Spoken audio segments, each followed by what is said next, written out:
আজ আমি বানিয়ে দেখাবো কাঁচা আম দিয়ে তৈরি টক ঝাল মিষ্টি নোনতা স্বাদের মুচমুচে এক মজাদার ঝুড়ি ভাজা বা ভুজিয়া রেসিপি। আর এটা বানাতে আমি কোনো মেশিন বা ছাঁচের ব্যবহার করিনি। আমি বানিয়েছি এটা দুধের প্যাকেট দিয়ে। তাই তোমরা যে কেউ এটা একবার দেখলেই খুব সহজেই বানিয়ে নিতে পারবে। নমস্কার বন্ধুরা, আমি রিঙ্কু বেঙ্গলি ওভেনে তোমাদের সবাইকে স্বাগত জানাই।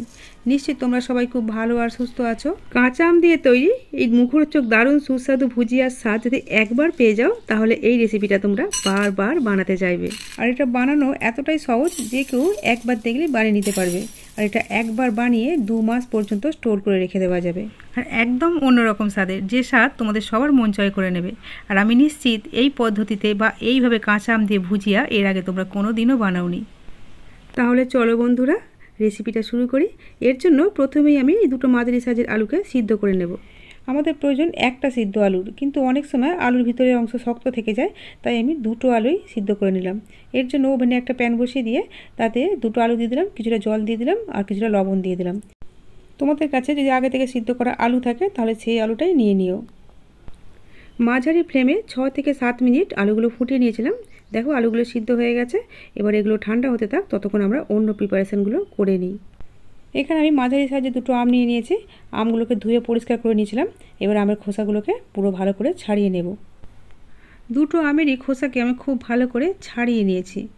এইবারে আমগুলোকে ছোটো ছোটো টুকরো করে কেটে নিয়েছি। এই টুকরো করা আমগুলো একটা মিক্সির জারের মধ্যে দিয়ে দিলাম আর দিয়ে দিলাম 2 টেবিল চামচ জল। এই জলটা দিয়ে এটাকে মিহি একটা পেস্ট বানিয়ে নিয়েছি। এখন একটা বড় বাটির ওপরে একটা ছাঁকনি দিয়ে দিলাম আর ছাঁকনিটার মধ্যে পেস্ট করা আমটা ঢেলে দিলাম।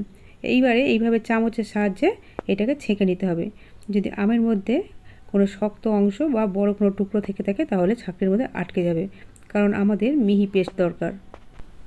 এই যে পুরো আমটাকে আমি ছেঁকে নিয়েছি আর ছিবড়ে অংশগুলো ফেলে দিলাম। ওই মিক্সির জারের মধ্যেই আমি আরও একটা পেস্ট বানিয়ে নেব। এর জন্য কিছুটা ধনে পাতা কুচি নিয়েছি কিছুটা কাঁচা লঙ্কা কুচি আর নিয়েছি কিছুটা আদা কুচি আর সাথে নিয়েছি কিছুটা পুদিনা পাতা।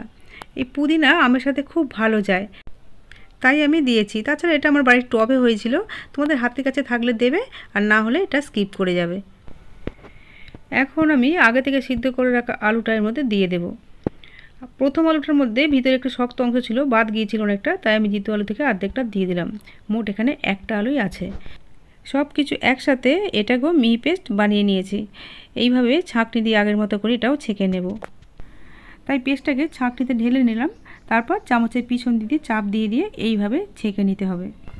এর মধ্যে যেহেতু সিদ্ধ আলু দেওয়া আছে তাই পেস্টটা একটু স্টিকি মনে হতে পারে। এই যে দেখো আমাদের ছাঁকা প্রায় হয়েই এসেছে। ছাঁকনির ওপরে যেগুলো অমসৃণ অংশগুলো আছে এগুলো আমরা ফেলে দেব, আর ছাঁকনির নিচে যে মসৃণ অংশগুলো আছে সেগুলোকে আমরা চামচের সাহায্যে চেঁচে নিয়ে নেব। পুরো পেস্টটাই আমার নেওয়া হয়ে গেছে। এবার দুটো পেস্টকে একসাথে খুব ভালোভাবে মিশিয়ে নিলাম। ঝুড়ি ভাজা বা ভুজিয়া স্বাদটাকে চটপটা বানাবার জন্য এর সাথে কিছু মশলা যোগ করব। প্রথমেই দিয়ে দিলাম স্বাদ মতো সাদা লবণ, দিয়ে দিলাম কিছুটা বিট লবণ, দিলাম 1 চা চামচ হলুদের গুঁড়ো, 1 চা চামচ ভাজা জিরে গুঁড়ো আর হাফ চা চামচ গরম মশলা গুঁড়ো। এবার এর সাথে দিয়ে দিচ্ছি হাফ চা চামচ মতো হিং। এই হিং কিন্তু ভুজিয়ার স্বাদ এবং গন্ধ দুটোই অনেক পরিমাণে বাড়িয়ে দেয়, তাই হাতের কাছে হিংটা থাকলে অবশ্যই দেবে। এবার সব কিছু একসাথে খুব ভালো করে মিশিয়ে নিচ্ছি।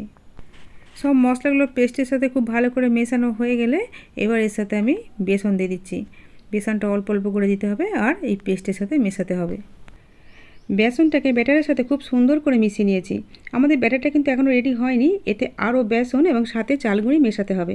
কিন্তু এগুলো মেশাবার আগে আমি একটু গ্রিন ফুড কালার দিয়ে দিলাম, কারণ ব্যাটারের কালারটা বেশ হালকা মনে হচ্ছে। আর এর সাথে আরও বেসন আর চালগুঁড়ি মেশালে আরও হালকা হয়ে যাবে, আর ভাজার পর কালারটা আরও হালকা হয়ে যাবে। তাই এর সাথে একটু গ্রিন ফুড কালার দিয়ে দিলাম। এটা অপশনাল, তোমাদের হাতের কাছে থাকলে দেবে, না থাকলে এটা স্কিপ করে যাবে। কাঁচা আমের ভুজিয়া যেহেতু, তাই গ্রিন ফুড কালারটা দিলে দেখতে ভালো লাগবে। আমি কালারটাকে ব্যাটারের সাথে ভালো করে মিশিয়ে নিয়েছি। এবার এর সাথে দিয়ে দিলাম 2 চা চামচ চালের গুঁড়ি। এই চালের গুঁড়িটা দিলে ভুজিয়াগুলো খুব মুচমুচে হবে। তোমাদের হাতের কাছে থাকলে দেবে, না হলে শুধু বেসন দিয়ে ব্যাটারটা বানিয়ে নেবে। চাল গুঁড়িটা দিয়ে ব্যাটারের সাথে খুব ভালো করে মিশিয়ে নিয়েছি। এবার বাকিটা আমরা বেসন দিয়ে ব্যাটারটা বানিয়ে নেব। আরও কিছুটা বেসন আমি অ্যাড করে দিলাম, দিয়ে মিশিয়ে নিচ্ছি। এভাবে অল্প অল্প করে দিয়ে ব্যাটারটা বানিয়ে নিতে হবে। আরও একটু বেসনের মধ্যে দিয়ে দিলাম, কারণ ব্যাটারটা এখনও বেশ পাতলা আছে। এটা যদি মেশিন দিয়ে বানানো হতো তাহলে কিন্তু অনেকটা টাইট করে মাখতে হতো। আমরা যেহেতু দুধের প্যাকেট দিয়ে বানাবো তাই একটু পাতলাই রাখতে হবে। দেখো আমাদের ব্যাটারটা এবার রেডি হয়ে গেছে। এবার এর সাথে মিশিয়ে দিলাম 1 টেবিল চামচ জোয়ান আর 1 টেবিল চামচ সাদা তেল। এগুলোকে ব্যাটারের সাথে খুব ভালো করে মিশিয়ে নিয়েছি। প্যাকেট দিয়ে ভুজিয়াগুলো বানানোর জন্য ব্যাটারটা আমাদের একদম রেডি। তোমাদের কাছে এরকম যদি মেশিন থাকে তাহলে ওই ব্যাটারের মধ্যে আরও একটু বেসন দিয়ে ব্যাটারটা একটু শক্ত করে মাখতে হবে। আর ডোটা হবে রুটি মাখার ডোয়ের থেকে একটু নরম ডো। কিন্তু আমরা এখানে প্যাকেট দিয়ে বানাবো, কারণ মেশিন সবার ঘরে থাকে না। কিন্তু দুধের বা তেলের প্যাকেট আমাদের সবার ঘরেই সবসময় থাকে, তাই জন্য আমি দুধের প্যাকেট দিয়ে বানিয়েছি। দুধের প্যাকেটটাকে প্রথমে একটা কাঁচের গ্লাসের মধ্যে ভরে নিয়েছি যাতে ব্যাটারটা ভরতে সুবিধা হয়। প্যাকেটটার মধ্যে কিছুটা ব্যাটার আমি ভরে নিয়েছি আর প্যাকেটের পিছন দিকটা এইভাবে কিছুটা পাকিয়ে নিয়ে একটা রাবার দিয়ে টাইট করে এঁটে দিলাম যাতে ভাজার সময় বেরিয়ে না আসে। আর প্যাকেটের একটা কোণকে কাঁচি দিয়ে খুব ছোট করে কেটে নিলাম। দেখো মেশিনের মতোই সরু হয়ে কিন্তু বেরোচ্ছে। কিন্তু আমরা যেহেতু ব্যাটারের মধ্যে জোয়ান দিচ্ছি তাই মাঝে মাঝে কিন্তু জোয়ানটা এই মুখের সামনে আটকে এসে ব্যাটারটা নাও বেরোতে পারে। তাই কাঁচি দিয়ে কেটে ছিদ্রটাকে আমি আরও একটু বড় করে দিয়েছিলাম। দেখো এখন এইভাবে বেরোচ্ছে। তোমরা যদি জোয়ান ছাড়া বানাও তাহলে কিন্তু আগের ছিদ্রটা খুব সহজে বেরিয়ে যাবে। আমি আগে থেকে ওভেনে একটা প্যান বসিয়ে দিয়েছিলাম, তেলটাকে খুব ভালো করে গরম করে নিয়েছি। এখন ফ্লেমটাকে মাঝারি করে দিয়ে এইভাবে ব্যাটারটাকে দিয়ে দিচ্ছি।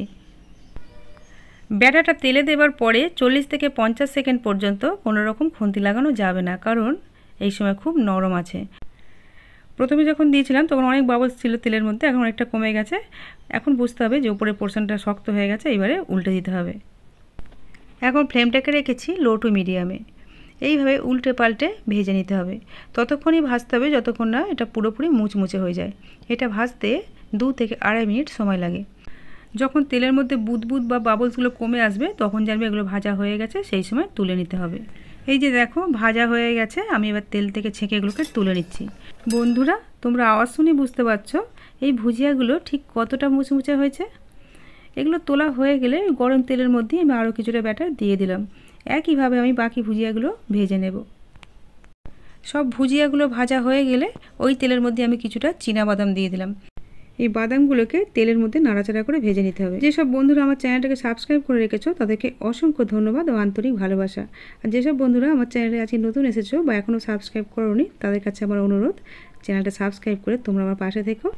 আর পাশে বেল আইকনটাও প্রেস করে রেখো যাতে ঘরে থাকা উপকরণ দিয়ে এইরকমই টেস্টি টেস্টি খাবারের নতুন নতুন রেসিপি ভিডিও তোমার কাছে সবার আগে পৌঁছে যায় নোটিফিকেশনের মাধ্যমে। তোমাদের সাথে কথা বলতে বলতে বাদামগুলো আমার ভাজা হয়ে গেছে, এগুলোকে তেল থেকে ছেঁকে তুলে নিলাম। ভুজিয়াগুলো আমার আগেই ভাজা হয়ে গিয়েছিল, দেখো কত মুচমুচে হয়েছে।